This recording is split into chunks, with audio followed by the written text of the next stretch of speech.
남산타워에 올라가서 보니까 서울의 야경이 너무 아름다운 것이죠. 원더풀, 뷰티풀, 오 마이 갓. 서울의 야경을 보면서 탄성을 질렀다고 합니다.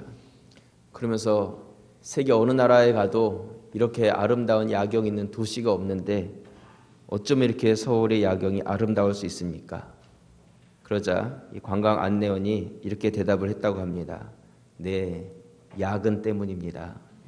네. 서울에 야근하는 회사들이 워낙 많아서 밤에 불을 끄지 못하고 빌딩마다 불을 켜고 일을 하기 때문에 야경이 그렇게 아름다웠다는 그런 이야기가 있습니다. 네, 연말이라서 바쁘시죠? 아마 늦은 시간까지 불 끄지 못하고 일하시는 분들이 많이 계실 것이다 이렇게 생각을 합니다.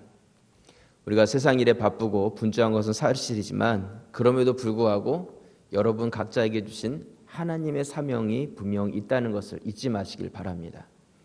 우리가 세상 일에 열심을 갖는 것도 중요하지만 나에게 주신 하나님의 뜻, 그것을 놓치지 않는 사명자들이 되실 수 있기를 바랍니다.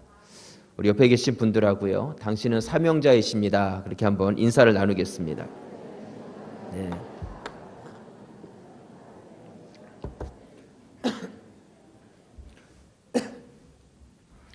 우리 지난 시간에 우리 요한복음 21장 말씀을 나눠가면서 요한복음 21장은 연결고리의 장이다 이런 말씀을 드렸습니다. 그래서 왜 연결고리의 장이냐? 사복음서와 사도행전을 연결시키는 장이 바로 요한복음 21장이다. 그렇기 때문에 복음과 교회를 연결시키고 있는 장이 바로 요한복음 21장이다. 또 사명을 잃어버리고 물고기를 잡으러 갔던 이 예수님의 제자들, 부활의 주님께서 다시 찾아오셔서 그들을 다시 사명과 연결시켜 주신 장이 바로 요한복음 21장이다. 그렇기 때문에 요한복음 21장은 연결고리의 장이다 이런 말씀을 드렸습니다. 그래서 우리가 주님의 사명자로서 사명을 잘 감당하고 나의 사명을 새롭게 하기 위해서는 우리가 이 요한복음 21장 말씀을 잘 묵상해야 되고, 또 한 해의 마지막 달인 이 연결고리 달인 12월 달에 요한복음 21장을 잘 묵상함으로 인해서 우리가 새롭게 허락하신 2015년을 사명자로서 잘 준비하며 시작할 수 있다 이런 말씀을 드렸습니다. 그래서 우리가 어디에 연결되어 있어야 되겠는가? 사명자는 먼저 부활의 주님과 연결이 되어 있어야 된다. 부활의 주님을 경험하지 못하면 사명자가 될 수 없다 이런 말씀을 드렸고요. 또 선줄로 생각할 때 넘어질까 조심해라. 어린아이와 같이 겸손한 마음으로 순종할 때 우리가 사명자가 될 수 있다. 밤새도록 그물을 던졌지만 배 오른편에 그물을 던지라고 했을 때 그 말씀에 순종하면 그 말씀대로 하나님께서 사명을 감당케 해주신다 이런 말씀을 드렸습니다. 기억이 나시나요? 네, 기억이 나시죠? 네, 기억이 나시는 것 같아요. 오늘은 우리 물고기 잡으러 갔던 우리 제자들이 밤새도록 그물을 던져도 빈 그물만 건져 올렸었는데 예수님의 말씀에 순종하자 그물 가득히 고기를 잡는 그 말씀을 오늘 여러분들하고 나누려고 합니다. 그물을 던졌을 때에 그 그물 가득히 큰 물고기가 잡혔습니다. 보통 이렇게 많은 고기가 잡히면 그물이 찢어져야 정상입니다. 요즘같이 이게 질 좋은 그물이 아니기 때문에 너무 많은 고기가 감당이 안 되는 그런 그물이었다는 것이죠. 그런데도 그 그물은 찢어지지 않았고 후에 잡힌 고기의 수를 세어보니까 몇 마리였어요? 153마리, 153마리의 고기가 잡혔다. 그렇게 말씀하고 있습니다. 베드로와 제자들은 고기를 잡기 위해서 디베랴 바다, 욕망의 바다를 찾아갔습니다. 거기까지 부활의 주님께서 뒤쫓아 오신 것이죠. 그리고 제자들은 그 주님의 음성에 순종해서 그물을 던지자 그들이 고기를 잡으러 갔는데 정말 고기를 엄청나게 한 번에 잡게 된 것이죠. 이 놀라운 일을 경험하자 그때 요한이 나에게 말씀해 주신 이분이 바로 부활하신 주님이라는 것을 알아보게 됩니다. 요한복음 21장 6절에 보시면 이르시되 그물을 배 오른편에 던지라 그리하면 잡으리라 하시니 이에 던졌더니 물고기가 많아 그물을 들 수 없더라. 7절 같이 한번 읽겠습니다. 예수께서 사랑하시는 그 제자가 베드로에게 이르되 주님이시라 하니 베드로가 벗고 있다가 주님이라 하는 말을 듣고 겉옷을 두른 후에 바다로 뛰어내리더라. 요한은 먼저 예수님을 알아봤습니다. 주님이시다. 부활하신 주님께서 또 찾아오셨다. 그렇게 외치자 베드로가 그 이야기를 듣고 예수님을 만나기 위해서 바다로 뛰어들었다. 이렇게 말씀하고 있습니다. 여러분, 만약 여러분들이 베드로라면 이런 상황에서 어떻게 하시겠습니까? 밤새도록 고기를 잡으려고 했지만 잡히지가 않았어요. 한 마리도 잡지 못했어요. 그런데 한 번 그물을 내렸는데 대박이 난 거죠. 그물 가득히 큰 고기들이 잔뜩 잡혔어요. 능숙한 어부가 아니고서는 이 그물을 잘 건져 올릴 수 없는 그런 상황이었습니다. 그물이 찢어질 수도 있는 다급한 상황이었어요. 그런데 그때 갑자기 멀리서 반가운 사람이 찾아온 것이죠. 만약 여러분들이 이런 상황이라면 어떻게 하시겠어요? 일반적인 사람이라면 잠깐만 기다리세요. 지금 내가 여기 잔뜩 고기 잡힌 그물이 있는데 이걸 어떻게 좀 건져 올려놓고 내가 가겠습니다. 그렇게 말하는 것이 일반적이지 않겠습니까? 당연할 거예요. 왜냐하면 사람은 이해해 주잖아요. 기다려 줄 수 있고.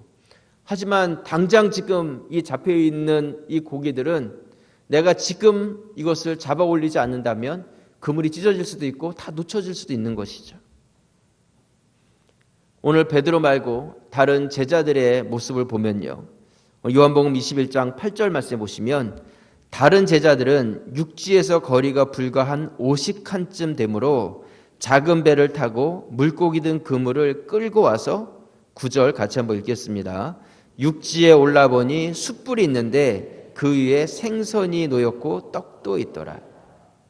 이 다른 제자들의 이야기를 오늘 말씀에서 하고 있는데 배와 육지의 거리가 한 50칸, 규빗수라면 200규빗이고 한 100m 정도 되는 그런 거리예요. 멀지 않은 거리였기 때문에 제자들은 그 작은 배에 그물을 옮겨가지고 그 그물을 배 위로 건져 올린 것이 아니라 그물을 끌기 시작했습니다. 그래서 육지까지 그물을 끌고 와서 그 잡힌 고기를 안전하게 육지로 끌어올렸다. 이렇게 말씀하고 있어요. 이것이 일반적인 사람들의 이야기라는 것이죠. 하지만 오늘 베드로의 모습을 보면 그렇지가 않습니다. 사실 다른 사람은 몰라도요. 베드로는 이렇게 행동하면 안 됐어요. 왜 그러냐면 베드로가 고기 잡으러 가겠다고 했던 주동자이기 때문이라는 것이죠. 갈릴리까지 와가지고 어떻게 될까 고민할 때 베드로가 나는 고기 잡으러 가겠다 먼저 손을 드니까 다른 제자들도 나도 해가지고 따라왔거든요. 그래가지고 지금 고기 잡으러 갈릴리까지 왔는데 밤새도록 그물을 던져도 고기가 잡히질 않는 거예요. 베드로도 얼마나 힘들었겠어요. 자기 따라서 여기까지 왔는데 아무도 고기를 잡지 못하는 거예요. 그러다가 한 번 그물에 정말 많은 고기가 다 잡혔는데 그 상황에서 베드로가 그 잡힌 고기를 뒤로 하고 혼자 물속으로 뛰어들어 버렸다는 것. 이것은 그냥 일반적인 생각으로 잘 이해가 되지 않는다는 것이죠. 여러분, 여기서 우리는 사명자가 가져야 될 마음이 어떤 마음인지 우리가 그 지혜를 얻을 수가 있습니다. 지금 나에게 처한 상황과 환경이 있어요. 근데 이것을 다 정리하고 나서 나에게 주어진 사명을 감당하겠습니다. 만약에 그렇다면 우리는 절대로 사명을 감당할 수 없을 거예요. 전 여러분들이 지금 우리 애가 학교에 들어가면 내가 그때 열심히 봉사하겠습니다. 지금 사업이 좀 어느 정도 안정이 되면 아니면 지금 사업체가 좀 정리가 되면 내가 봉사하겠습니다. 지금 집안일이 이렇게 되어가고 있는데 이게 좀 맞춰지면 내가 주님 맡겨주신 일 감당하겠습니다.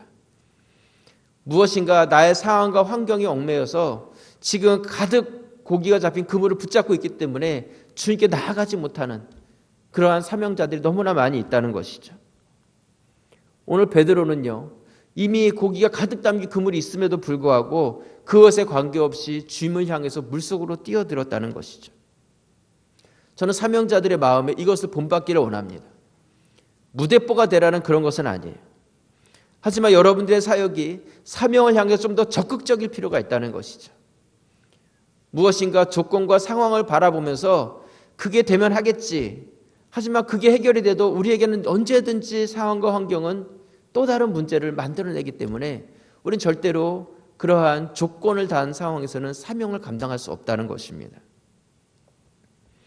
우리의 삶이 사명을 향해서 때로는 상황과 환경을 뛰어넘는 그런 믿음의 결단이 있어야 한다는 것이죠. 혹시 여러분 삶 가운데 무엇인가 변화를 원하는데 내 삶에는 변화가 없고 무엇인가 감격을 원하는데 감격도 없고 열정도 없고 그런 삶을 그렇게 살아가고 있지는 않으십니까?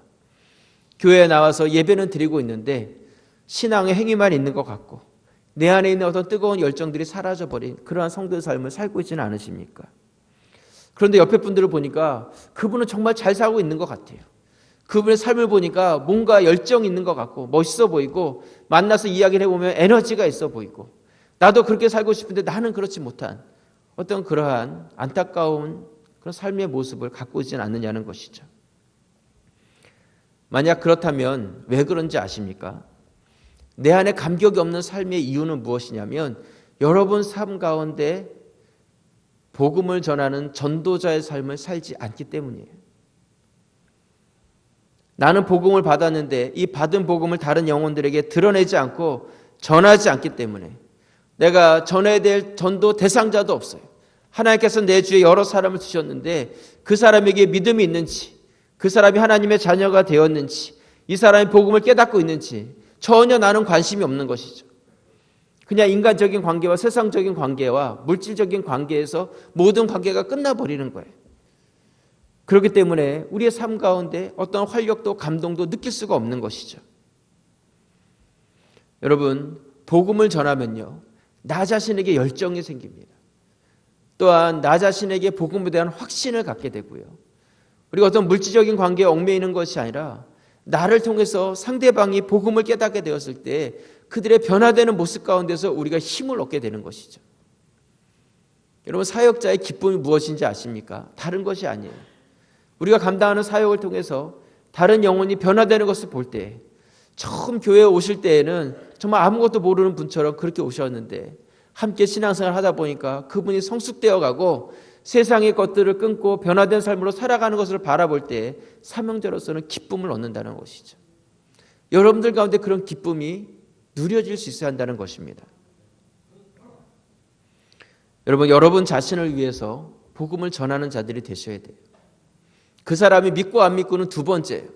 그 사람이 비록 안 믿는다 할지라도 내가 복음을 전하고 영혼에 대한 관심을 갖기 시작하면 나의 삶에 힘이 생기고 능력이 되고 열정이 되어진다는 것이죠. 한번 솔직하게 나 자신을 한번 생각해 보시기 바랍니다. 지금 여러분들에게는 전도 대상자가 있습니까? 내가 이 사람만큼 꼭 전도해야 되겠다, 이런 분들을 가지고 있냐는 것이죠. 또한 그분들이 있다면 그분들을 위해서 얼마나 기도하고 계세요? 또 여러분들이 그분을 전도하기 위해서 어떤 계획을 가지고 계시고 또 어떤 관심을 가지고 있냐는 것이죠. 여러분, 교회도 마찬가지입니다. 전도하는 교회는요, 활력이 있어요. 나가면 복음을 드러내고 교회를 자랑하고 목사를 자랑하고 장로와 우리 성도들을 자랑하고 예배를 자랑하고 그러한 자랑함들이 우리 성도들 입 가운데서 자연스럽게 흘러나올 때 저희 교회는 좋은 소문이 나게 되어 있습니다. 만약 이 북가자동에 계신 분들이 우리 교회 성도들 5명을 통해서 우리 교회 정말 좋은 교회입니다, 우리 가자제일교회 정말 훌륭한 교회입니다 하고 그런 이야기를 듣는다면 그분들은 자연스럽게 이 북가자동에서 제일 좋은 교회는 가자제일교회다, 그렇게 생각하실 거예요. 그렇지 않겠습니까? 여러분, 우리가 사명을 감당하는 것, 복음을 전하는 것, 이것은 때를 얻든지 못 얻든지 우리에게 주어진 사명이라는 것이죠. 우리가 물질과 돈을 바라고 무슨 일을 행한다면 그것은 직업이 될 것입니다. 하지만 돈에 관계없이 감당하는 것이 바로 사명이다, 제가 그런 말씀을 드렸어요. 그런 것처럼 사명이라는 것은 다른 사람이 알아주든 못 알아주든 어떤 이익이 있든 이익이 없든 그런 것에 전혀 관계없이 그럼에도 불구하고 내가 끝까지 감당하고 내가 맡고 그 길을 걸어가야 될 그 일이 바로 사명이라는 것이죠.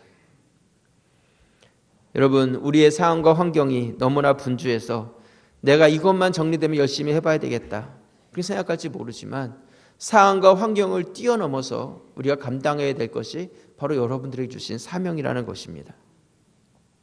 그렇기 때문에 사명이라는 것은요, 현재성을 가지고 있습니다. 현재성. 지금 나에게 주어진 하나님의 뜻이라는 것이죠. 앞으로 내가 해야 될 것이 아니라는 것입니다. 그것은 내가 지금 해야 될 직업을 다 팽개치라는 그런 뜻이 아니에요. 여러분들에게 주어진 삶의 영역과 그 직업 가운데서 하나님께서 주신 그 사명을 잃어버리지 아니하고 그것이 주님께서 주신 사명이라는 것을 생각하고 여러분들이 성실하게 그 일을 감당해 갈 때 그것이 바로 하나님께서 주신 사명을 이루는 성도가 되어지는 것입니다. 오늘 베드로는요, 부활의 주님을 만났을 때에 지금 현실에 다급한 상황이 있음에도 불구하고 그 환경과 상황에 관계없이 주님을 보자 먼저 물속으로 뛰어들었어요. 오늘 이 베드로의 이 사명자의 모습을 우리가 같이 살펴보면서 정말 내가 사명을 감당하는 사명자의 삶을 살아가기 위해서 어떤 마음과 어떤 태도를 가져야 될지 같이 한번 생각해 보기를 원합니다. 그래서 오늘 말씀의 제목을 사명자의 마음이다 이렇게 정했습니다. 먼저 첫 번째로요, 사명자는 어떤 마음을 가지셔야 되냐면 예의 바른 마음을 가지셔야 합니다. 어떤 마음이라고요? 예의 바른 마음이 있으셔야 돼요. 오늘 요한복음 21장 7절 말씀 우리 같이 한번 읽겠습니다. 예수께서 사랑하시는 그 제자가 베드로에게 이르되 주님이시라 하니 시몬 베드로가 벗고 있다가 주님이라 하는 말을 듣고 겉옷을 두른 후에 바다로 뛰어내리니라. 베드로는 요한이 주님이시다 이렇게 말했을 때 그 말을 듣고 어떻게 반응하고 있냐면 벗고 있었던 겉옷을 주워서 그 옷을 입고 물속으로 뛰어내렸다 이렇게 말씀하고 있습니다. 베드로가 물속으로 뛰어든 것은 저는 충분히 이해가 돼요. 베드로는 성격이 급한 사람이었기 때문에. 그런데요, 베드로가 물속으로 뛰어내릴 때 그냥 뛰어내린 것이 아니라 어떻게 뛰어내렸다고 말씀하고 있어요? 겉옷을 몸에 두르고 그 옷을 입고 물속으로 뛰어내렸다는 것이죠.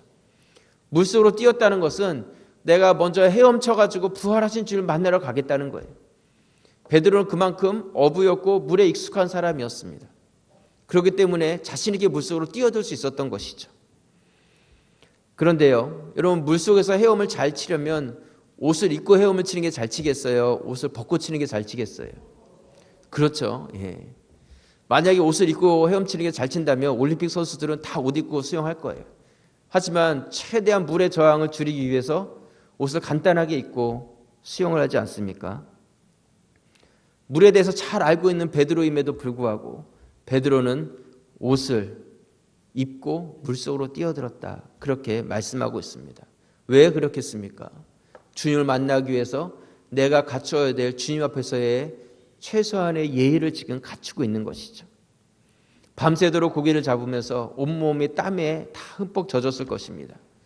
하나씩 하나씩 옷을 벗고 정말 그렇게 그물을 던졌지만 고기가 잡히지 않았어요. 고기가 잡히지 않을 때마다 그때마다 등에서 더 식은땀이 났을 거예요. 나 때문에 여기까지 왔는데 한 마리도 못 잡으면 어떡하나 그런 생각이 들지 않았겠습니까?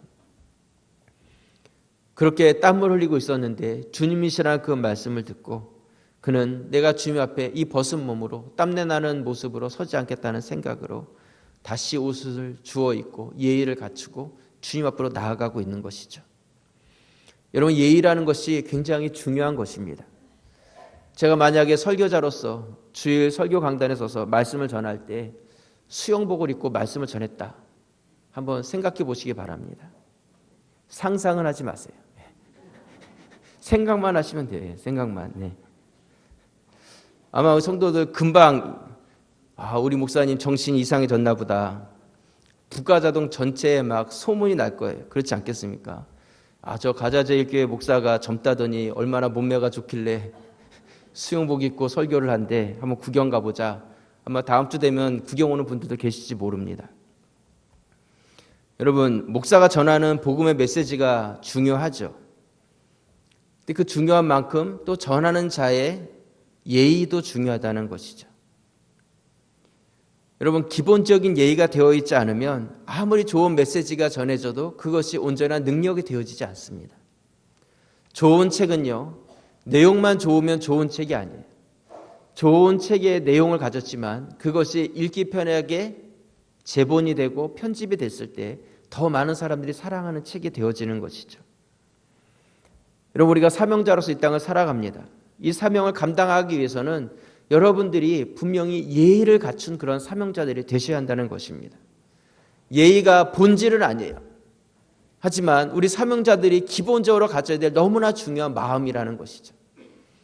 여러분, 오늘날 사명자라고 하는, 또 교회의 직분자라고 하는 이런 분들 가운데 이 기본적인 예의 자체가 안 된 그런 분들이 참 많다는 것을 기억하시기 바랍니다. 예의의 마음이 있어야 된다는 것이죠. 예수님께서 최후의 만찬 자리에서 웃옷을 벗고 수건을 허리에 두르시고 그리고 제자들의 발을 씻기기 시작하셨습니다. 제자들의 발을 씻기기 시작하셨어요. 12명의 발을 하나씩 씻기시고 그 다음에 그 수건으로 그 발을 닦아주셨어요.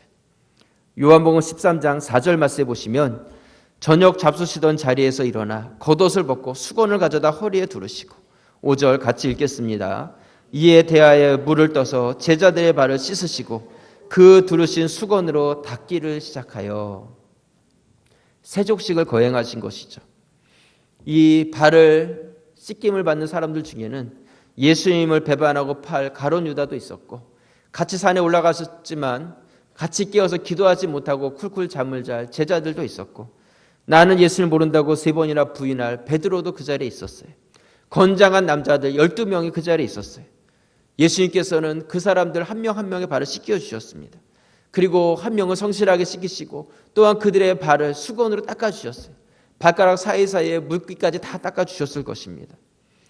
여러분, 이 건장한 남자들의 발을 12명이나 씻긴다는 거 결코 쉬운 일이 아니었을 거예요. 더운 지방의 다락방에서 그 발을 씻기신다는 것, 예수님도 덥고 땀이 났을 것입니다. 저희 아내가 아기를 낳았을 때요, 아기 목욕을 시켜봤어요. 아기 목욕을 시켜보니까 얼마나 힘든지요. 아기 목욕을 시키는데 애는 울어대죠. 이 땀이 막 나는데요, 이게 땀이 나는 건지 아니면 목욕물이 튀어가지고 젖은 건지 그냥 몸은 다 흠뻑 젖어가지고 애도 힘들고 씻기는 사람도 힘들고, 야, 그래서 이 씻긴다는 게 이렇게 힘든 거구나, 그때 뼈저리게 느낀 적이 있습니다. 물론 아기를 목욕시키는 거하고는 같은 것이 아니겠지만 12명의 건장한 남자들, 그들의 발을 씻긴다는 것 결코 쉬운 일이 아니라는 것이죠. 이렇게 세족식을 다 마치신 후에 예수님께서는 그들에게 가르침을 주십니다. 내가 선생이고 내가 주로서 너희들의 발을 씻겼으니 너희도 서로 발을 씻기는 것이 마땅하다. 그런 중요한 가르침을 주시죠. 그런데 예수님께서 이 중요한 가르침을 주시기 전에 한 가지 중요한 행동을 하십니다. 요한복음 13장 12절 말씀해 보시면요, 우리 같이 한번 읽겠습니다. 그들의 발을 씻으신 후에 옷을 입으시고 다시 앉아 그들에게 이르시되 내가 너에게 행한 것을 너희가 아느냐. 예수님께서는 가르침 이전에 무엇을 하셨다고 말씀하고 있습니까? 벗었던 옷을 다시 입으셨다. 정말 더웠을 거예요. 오히려 입고 있던 옷도 벗고 싶은 그런 상황일 수도 있습니다. 그런데 예수님께서는 그때 다시 옷을 입으셨다는 것이죠. 제자들에게 가르침을 주기 전에 먼저 갖춰야 될 기본적인 예의를 예수님께서는 갖추고 계시는 것이죠. 하나님이신 예수님께서 인간에게, 제자에게 기본적인 예의를 잊지 않으셨습니다. 여러분, 우리도요, 예의를 갖추는 사람이 되셔야 합니다. 사명자는요, 반드시 예의의 마음을 가지고 있어야 한다는 것이죠. 여러분, 헬라어에는요, 존댓말이 없습니다. 영어에도 좀 더 예의적인 어떤 폴라이트한 그러한 단어들은 있어도 또한 존댓말이 없어요. 하지만 우리 한국에는 있지 않습니까?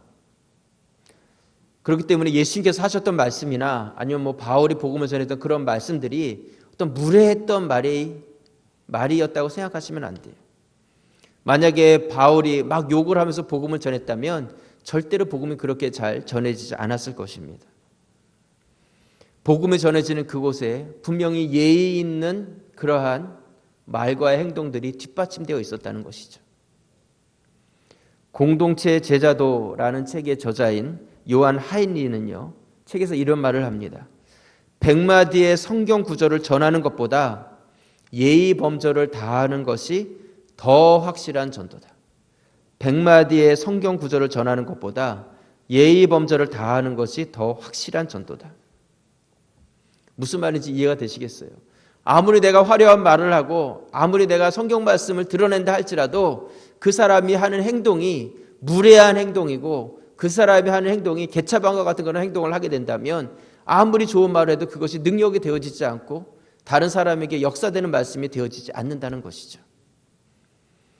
여러분, 내가 교회 안에서 직분을 가졌다고 내가 마치 갑이 된 것처럼, 그리고 다른 사람은 을이 된 것처럼 그렇게 생각해서는 안 돼요. 혹시 만약에 그런 생각을 가졌다면 그것은 갑질이 되는 거죠. 갑질. 우리 교회 안은 갑질을 행하는 것이 아닙니다. 사역을 행하면서 직분이 오래되고 또한 사역이 익숙해지면 우리 안에 무례한 마음이 들어오기도 쉬워요. 왜냐하면 내가 그렇게 그 부분에 대해서 어떤 기득권을 가졌다고 생각하기 쉽기 때문이라는 것이죠.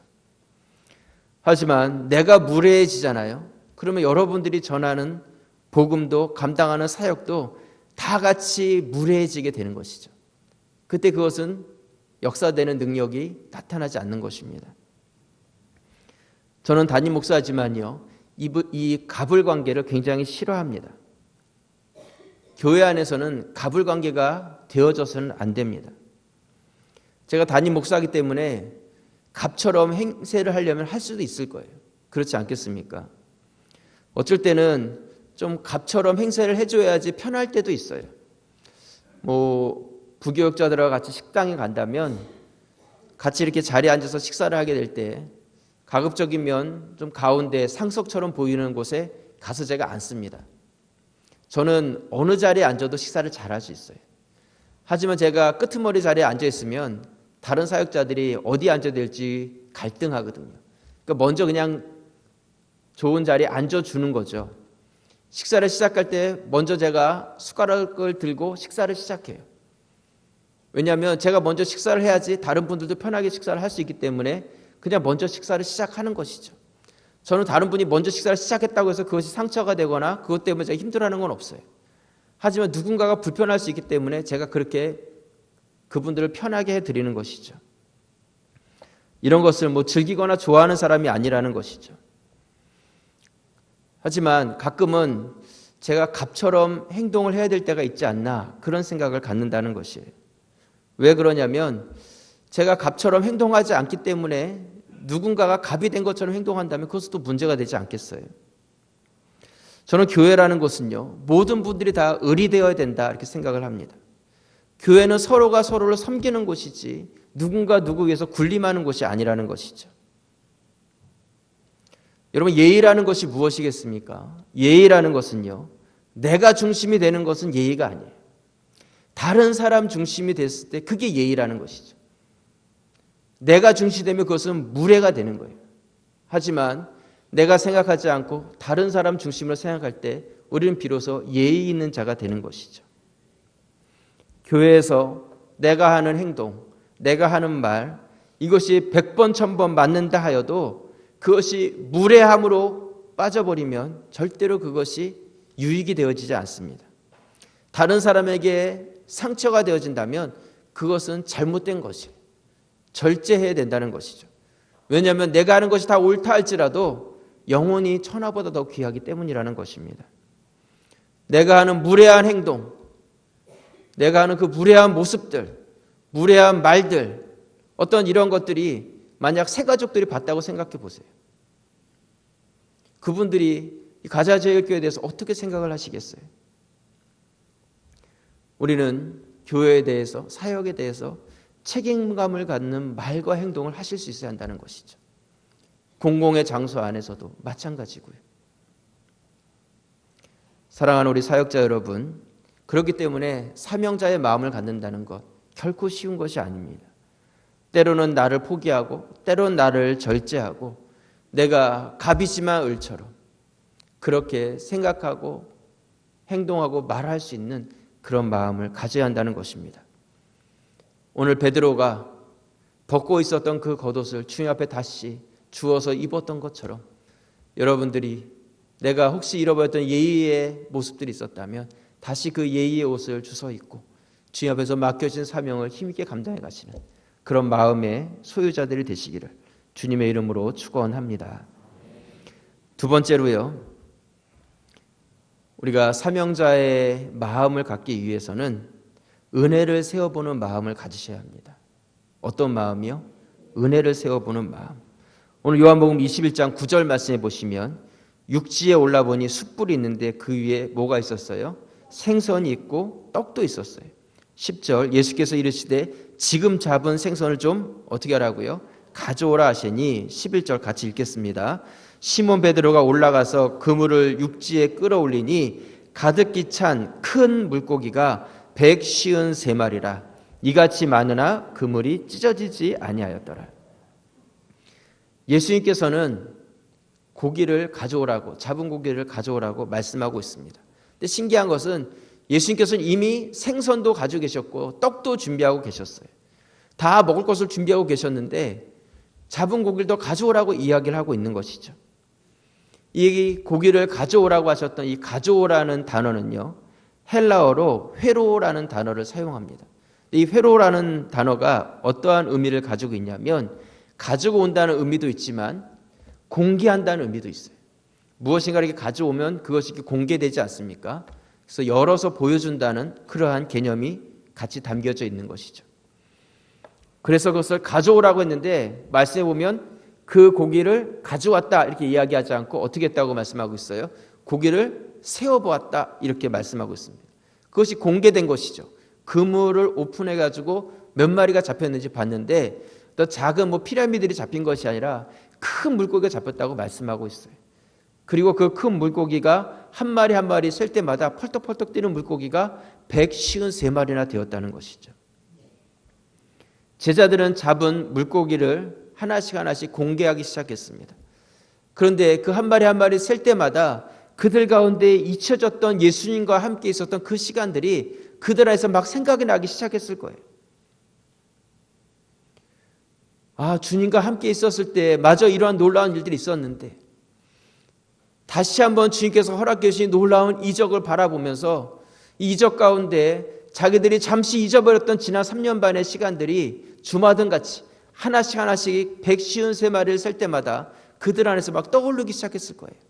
이 갈릴리 바다에 처음 주님께서 나를 찾아오셔서 나를 따라오라고 내가 너로 제자로 삼아서 사람을 낫게 하시겠다고 주셨던 그때 그 주님의 음성들, 많은 사람들을 이 갈릴리 바다에 모아놓고 가르치셨던 주님의 그 말씀들, 아픈 병자들을 고쳐주시고 눈먼 자를 눈뜨게 하시고 앉은 자를 일으켜주시고 죽은 자를 살리시고 이 바다 위를 걸으시며 풍랑을 잔잔하게 하셨던 그 예수님의 그 모든 놀라웠던 사역들이 잠시 잊고 있었던 그 사역들이 그들 안에서 막 생각나기 시작한 것이죠. 그러면서 그들 안에서 다시 한번 뜨거운 감정과 다시 한번 내가 잘못된 길을 가고 있었는데 내가 가야 될 길이 어디고 내가 가야 될 사명이 무엇인지를 그들 안에서 다시 한번 그 새롭게 되는 하나님의 은혜를 경험하게 되었다는 것이죠.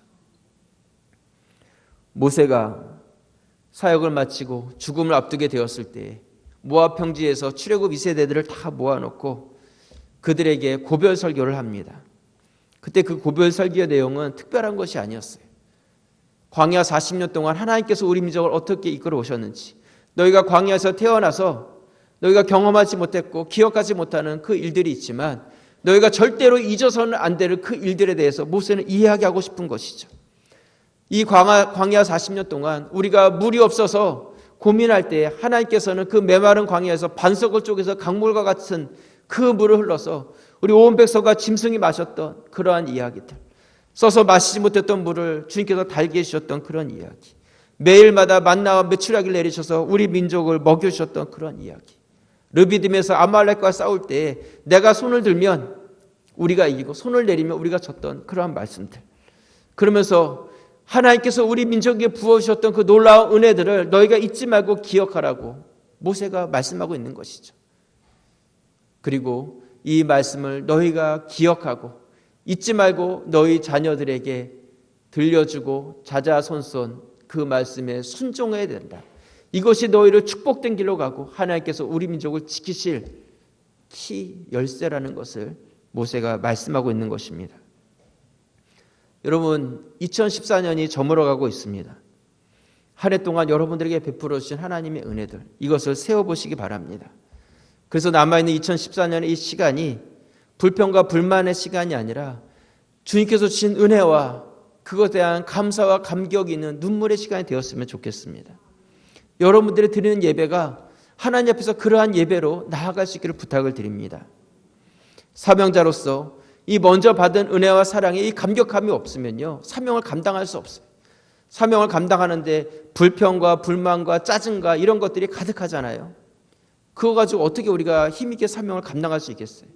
열정 있는 사명을 어떻게 감당할 수 있겠습니까? 주신 은혜와 능력들이 내 안에 충만해서 어느 누가 무슨 말을 하든지 어떤 소리를 듣든지 나에게 어떤 유익이 있든지 때로는 내가 잘못된 오해와 억울함을 당한다 할지라도 그럼에도 불구하고 그것을 이길 수 있는, 그것을 극복할 수 있는 그 은혜의 감격을 가지고 우리가 주님 앞에서 나에게 주어진 사명을 감당해 갈 수 있어야 한다는 것이죠. 지난 한 해 동안 베풀어 주신 은혜를 여러분들이 세워보시고 감사와 감격이 충만한 마음으로 주님의 사명을 감당해 가시는 그런 사명자들이 되시기를 주님의 이름으로 축원합니다. 말씀의 결론을 내립니다. 두 가지 말씀을 드리고 싶어요. 하나는 지난 정책당회 때에 한 가지 결정된 것 중에 우리가 내년 2015년 첫 주일부터 예배 순서에 한 가지 변화가 있습니다. 어떤 변화가 있냐면 현재는 저희가 말씀을 하고 그 후에 헌금을 드리지 않습니까? 근데 내년부터는 헌금 시간이 앞으로 이동돼서 먼저 헌금을 드리고 그 다음에 마지막으로 우리가 말씀을 듣고 그 다음에 기도한 후에 축도로 예배를 마치게 됩니다. 그 헌금 시간을 앞으로 이렇게 옮기게 된 이유는요, 여러분들이 이미 헌금을 먼저 드리고 계세요. 그렇죠? 저희 교회 헌금은 저 로비에 헌금함이 다 준비되어 있어서 오시는 분들이 먼저 헌금함에다 헌금을 다 드리시고 그 다음에 들어오셔서 예배를 드립니다. 그렇기 때문에 우리가 이미 먼저 하나님께 우리의 시간과 또 우리의 정성과 우리의 온 몸과 물질까지도 다 드리고 그 다음 주님께서 주시는 그 음성과 말씀을 우리가 듣는 것이죠. 순서적으로 그것이 맞습니다. 하나님의 성막을 봐도요, 먼저 제물을 끌고 왔던 그 제사를 드릴 사람들이 제물을 먼저 그 번제단에서 다 잡아서 하나님께 올려드리고 그 속죄의 은혜를 경험한 자들이 지성소에 들어가서 하나님을 경험하는 것이죠. 여러분, 제가 이런 말씀을 드리는 것은요, 우리가 하나님 앞에서 예의를 갖출 수 있어야 한다는 것입니다. 내가 마치 하나님께 선심 쓰듯이 이렇게 헌금을 드리는 것도 아니고 내가 오늘 말씀을 들어보고 헌금을 드릴까 말까를 결정하는 것도 아니에요. 우리 하나님 앞에서 내가 드려야 될 마땅한 헌금을 온전히 드릴 수 있는 그런 자들이 되셔야 한다는 것이죠. 우리가 하나님 앞에서 내가 예의 있는 성도가 되어가고 있는지, 그러한 삶과 예배자로서 내가 예배를 드리고 있는지 나 자신을 한번 돌아보실 수 있기를 부탁을 드립니다. 그리고 또 한 가지 드리고 싶은 이야기는요, 잊을만 하면 한 번씩 일어나는 그런 일이 있는데요, 지난 주일 오후에 모든 예배가 다 마쳐진 후에 저희 교회 교육관 3층에 가면 우리 자녀들이 안전하게 이렇게 뛰어놀고 지낼 수 있는 공간이 마련되어 있는데 제 생각에는 모든 애들이 다 그런 건 아니고 한 4-5명인 것 같아요. 한 4-5명 아니면 3-4명. 그 미꾸라지 한 마리가 연못 전체를 다 이렇게 흙탕물로 만든다는 그런 이야기가 있지 않습니까? 여기서 이렇게 예배를 드리는 동안에 우리 자녀들이 거기서 1시간 정도 아주 신나고 재밌게 놀면서 3층 전체를 다 그냥 초토화시켜 버렸어요. 완전히 그냥 폭탄 맞은 것처럼 아주 초토화시켜 버렸습니다. 아주 놀 때는 자유롭게 노는 것이 좋죠. 하지만 아이들이 예의에서 벗어나고 질서를 깨트린다면 그것을 우리가 좀 가르쳐야 될 부분이다, 그런 생각을 갖습니다.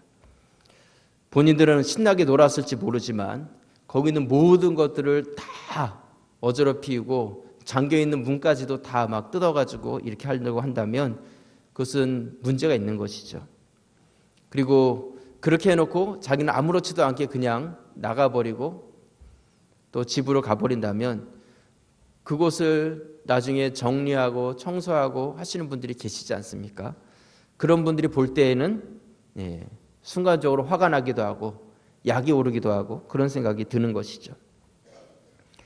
근데 저는 이것이 교육자들 책임이다, 누구 책임이다 이렇게 하기보다는 부모님들이 좀 관심을 가져야 될 부분이 아닌가, 그런 생각을 갖습니다. 어르신들이 들어가서 모임을 갖고 나오실 때 그렇게 하진 않잖아요. 기본적인 뒷정리는 다 하고 나오시는 걸로 알고 있는데요. 네, 우리 부모님들이 예배를 다 마치시고 아이들이 교육관에서 막 신나게 놀다가 나왔으면 한번 들어가 보자. 그래서 지가 어떻게 됐는지 같이 한번 돌아보시고 아이들이 너무나 지저분하게 해놨다면 같이 이것을 치우면서 혼낼 것을 혼내시고 뒷정리를 그래도 어느 정도 깨끗하게 해놓고 나오시는 것이 옳다는 것이죠. 만약 그대로 그냥 놔둔다면 아이들은 앞으로도 계속해서 그렇게 놀고 이렇게 방치해도 괜찮다고 생각을 할 거예요. 하지만 부모님들이 알려주시면 아이들이 이걸 내가 어지럽히면 나중에 내가 치워야 되는 거구나. 이런 생각만큼은 기본적으로 가지지 않겠습니까? 여러분, 예의라는 것이 무엇이겠어요? 예의라는 것. 정말 기본적으로 내가 해야 될 나의 몫을 감당하는 것이 예의고 또 우리 자녀들에게 기본적인 인성을 가르칠 수 있는 것이 교회의 사역이고 훈련이라는 것입니다. 오늘 이 말씀을 나눠가면서 어떻게 보면 좀 잔소리 같은 이야기들이 많았을 것 같아요. 하지만 우리 성도들이 성숙된 사명자로서 이 들은 말씀을 여러분 안에서 잘 소화시켜 주시길 부탁을 드립니다. 우리 예의 있는 사명자, 은혜를 잊지 않고 세워보는 사명자, 여러분들 가운데 그런 마음을 가지셔서 주님께서 맡겨주신 그 사명을 기쁘게 힘있게 감당해 가시는 우리 모든 성도들이 되시기를 주님의 이름으로 축원합니다. 우리 기도드리겠습니다. 아버지 하나님, 은혜 감사합니다. 우리에게 사명을 맡기셨습니다.